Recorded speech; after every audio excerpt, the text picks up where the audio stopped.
હમણાં જ Pushpa 2 film release થઈ અને તેની સાથે જ એક ગુજરાતી છોકરીનું નામ ચમક્યું. એ નામ હતું ઉર્વશી ચૌહાણનું, કે જેને અલ્લુ અર્જુનને નચાવ્યા હતા. તો આજે એ આપણી સાથે મોજૂદ છે. આપણે વાત કરવાની કોશિશ કરીશું. ઉર્વશી, નવી ફિલ્મ આવી રહી છે વિશ્વાસતા. એમાં તમે કંઈક અલગ તમે કરી રહ્યા છો, તો એના વિશે જણાવશો. અને પુષ્પા 2ની શું જર્ની છે, શું વાત છે. સાથે સાથે અત્યારે ઇન્સ્ટાગ્રામ પર બહુ ચાલ્યું છે નેશનલ ક્રશ, ઇન્ટરનેશનલ ક્રશ. તો આ બધાની વાતો આપણે કરીશું. તો સૌથી પહેલાં તમારા આઇટમ સોંગ વિશે અમને જણાવશો.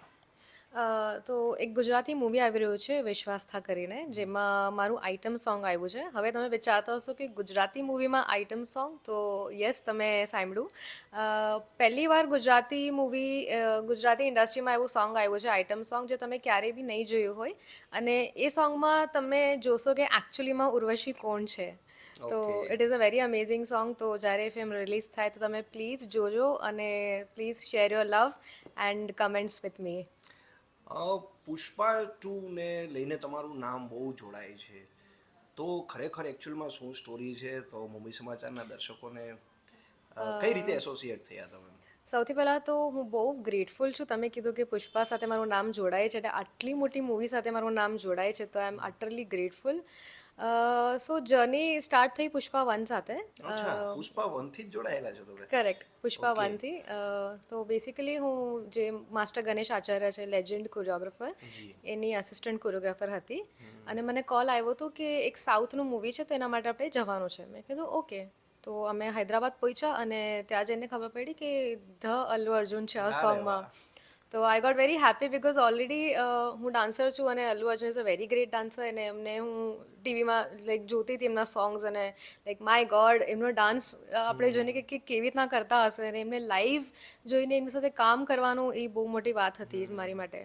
તો 1થી જર્ની સ્ટાર્ટ થઈ અને એમની સાથે કામ કરવા મળ્યું મને ઉવંટવામાં. તો it was a very big thing for me which turned out really good.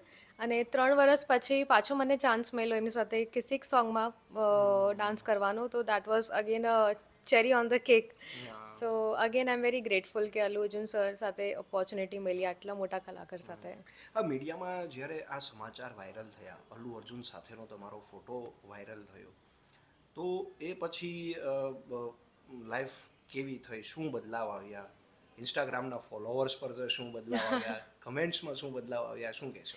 Actually જ્યારે ઉવંટવાનો એક ફોટો શેર કર્યો હતો મેં 3 વર્ષ પહેલાં, ત્યારથી જ મને બહુ સારી ઓફર્સ આવવા મળી હતી કે અલ્લુ અર્જુન સાથે તમે કામ કર્યું છે, વાવ. તો મને કોરિયોગ્રાફીમાં, ડાન્સ વાઇઝ ઘણી ઓપોર્ચ્યુનિટીઝ આવી. અને જેમ કે ને કે 2નો જે લેવલ હતો, તો એવી રીતના મારા લાઈફનો લેવલ પણ ઉપર થઈ ગયો. અચ્છા.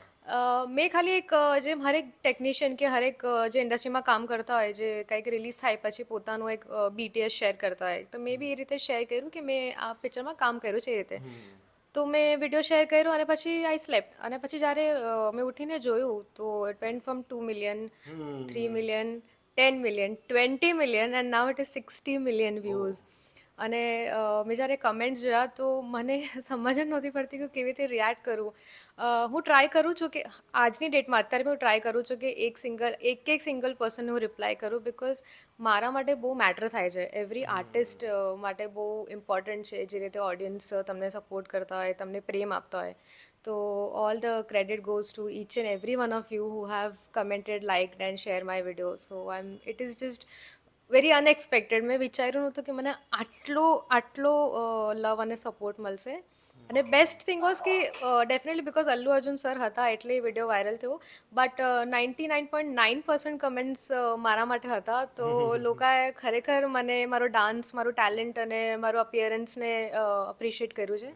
તેના માટે હું બધાને થેન્ક્સ કહેવા માગું છું. કેવો અનુભવ રહ્યો? મતલબ પુષ્પા 1 તમે કરી એમની સાથે, તો મતલબ એમને નચાવવું, એમને કોઈ કમેન્ટ આપવી, તો એ અનુભવ વિશે થોડી વાત કરજો. એમને નચાવવું તો હું ના કહી શકું, because he is already very good dancer. Basically એમને આ સોંગ માટે રિહર્સલ પણ નથી કર્યું. તમને અચ્છા. લાગતું હશે, બટ એમને રિહર્સલ જરા પણ નથી કર્યું. એ ખાલી એક દિવસ, ઇવન શ્રીલીલા મેમની માટે કહું તો એમને એક જ દિવસ પ્રેક્ટિસ કરી છે આ સોંગ માટે. સાઉથના આર્ટિસ્ટ એટલા ટેલેન્ટેડ હોય છે કે કોઈ જવાબ નથી મારી પાસે. તો અલ્લુ અર્જુન સરની વાત કરું તો એમને તો પ્રેક્ટિસ પણ નથી કરી. અને એક્સપિરિયન્સ કહું તો એ એટલા ફ્રેન્ડલી છે, એટલા ડાઉન ટુ અર્થ પર્સન છે. એટલે ઓલરેડી એક ગુડ, એ તો પોતે એમને ખબર જ છે કે કેટલા સારા આર્ટિસ્ટ છે, પણ એ સ્ટીલ પૂછે કે મેં બરાબર કર્યું ને, કાંઈ હોય તો મને કહેજે. અચ્છા, અલ્લુ અર્જુન તમને પૂછે, વાહ. યસ, મને કે કોઈ બી ટીમમાંથી કોઈ બી ટીમમાંથી આસિસ્ટન્ટ હોય મતલબ, સામે, હા. પણ યુઝ્યુઅલી હું હતી એમની સામે, તો એ પરફોર્મ કરે. અને એ એટલા એમને પરફેક્શન એટલું જોઈએ ને, એટલે એમને જરા બી 19-20 ના ચાલે. તો એ અગર એમનું 110% પણ આપશે ને, તો બી પૂછશે બરાબર હતું ને, હા કાંઈ હતું, હજી કંઈ વધારે ઇમ્પ્રૂવ થાય એમ છે. તો એ વસ્તુ મને એમની બહુ ગમે એઝ અ કલાકાર, કેમ કે ઘણા કલાકાર એવા હોય જે પોતાના ઓલામાં જોઈએ કે હા મારું તો સરસ જ હશે, પણ અલ્લુ અર્જુન સરની વાત કરું તો એમને એટલું છે કે કેવી રીતે ઇમ્પ્રૂવ કરવું. જે બી દેખાશે ને હા બરાબર હતું, એ મોનિટર પર જશે, 10 વખત જોશે, પોતાને તો જોશે, આજુબાજુ પણ જોશે ફ્રેમમાં. એટલે એમનું contribution towards the film is 500%. Okay, વાહ, યસ. ખૂબ સરસ. હવે ગણેશ આચાર્યને આસિસ્ટ કરવા અને પછી ડાયરેક્ટ તમને આવો એક બ્રેક મળવો કે આવો ચાન્સ મળવો કે એક આઇટમ નંબર, મતલબ આઇટમ નંબર એટલે હું માનું ત્યાં સુધી એક બહુ મોટી જવાબદારી હોય છે. યસ. તો આ ચેલેન્જીસને તમે આ મૂવીમાં કઈ રીતે લીધી અને કેવો વિશ્વાસ્થામાં વિશ્વાસથામાં? યસ. સૌથી પહેલાં તો આઈ એમ અગેન વેરી ગ્રેટફુલ કે મને ગણેશ આચાર્ય સાથે કામ કરવા મળ્યું, because again he is a very big choreographer. હરેક નાના ડાન્સરની ખ્વાહિશ હોય કે અમે એક મોટા કોરિયોગ્રાફર સાથે કામ કરીએ. અને સેમ મેં ગણેશ આચાર્ય સરને ABCD મૂવીમાં જોયા હતા ટીવીમાં, કે કેટલું સરસ કરે છે, વાવ. અને મેં વિચાર્યું નહોતું કે એમની સાથે મને કામ કરવા મળશે. અને અગેન ગણેશ આચાર્ય સરે મારી બહુ તારીફ કરી છે કે અને વાતે વાતે કે ઉર્વશી તું બહુ ટેલેન્ટેડ છે, તું મારી વાત યાદ રાખજે કે તું બહુ આગળ જઈશ. ક્યાં વાત છે. ઇવન મારે મમ્મી ડેડીને એમને કીધું કે લડકી બહોત ક્યાં ડાન્સ કરતી. અને એમને ઇવન અક્ષય કુમાર કહો કે ગોવિંદા કહો, જેની બી મહિલા છે ને, તેમને કહે કે ये उर्वशी है, ये बहुत अच्छी बेली डांसर है, ये बहुत अच्छी डांसर है, कभी कुछ रहेगा तो उसको बताना. સો હી ઇઝ વેરી સ્વીટ. અને એમના થ્રુ મને પુષ્પા માં ઓપોર્ચ્યુનિટી મળી અને કામ કરવા મળ્યું. તો I think it is again my experience કે હું 8 વર્ષથી ઇન્ડસ્ટ્રીમાં કામ કરું છું, તો મને પહેલાંથી જ એવું હતું કે હું કેમેરાની સામે કામ કરું, અચ્છા. કેમેરાની પાછળ નહીં. ડાન્સ મારા માટે ખાલી એટલું હતું કે હું કદાચ ડાન્સ કે આસિસ્ટન્ટ કોરિયોગ્રાફર તરીકે કામ કરું અને મને કોઈક ક્યાંકથી કોઈક બ્રેક મળી જાય કે કોઈ ડાયરેક્ટર જોઈ લે કે આ છોકરી સારું કરે છે.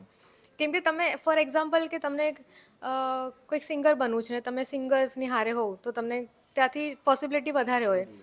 તો મારા માટે ડાન્સ એક ઝરિયો હતો કે હું ઇન્ડસ્ટ્રીમાં કામ કરું, ત્યાંથી મને એઝ અ એક્ટર મળી જાય. તો મે બી મારા પ્રેયર્સ ભગવાન સાંભળે છે હવે. અને આમાં મને વિશ્વાસથામાં બી આઇટમ સોંગ મળ્યું અને ખૂબ જ સરસ સોંગ છે, એટલું ફાઇન છે. મને લાગે છે કે લોકોને ગમશે ડેફિનેટલી. Thank you. મુંબઈ સમાચાર સાથે વાત કરવા ખૂબ ખૂબ આભાર. Best of luck. Thank you.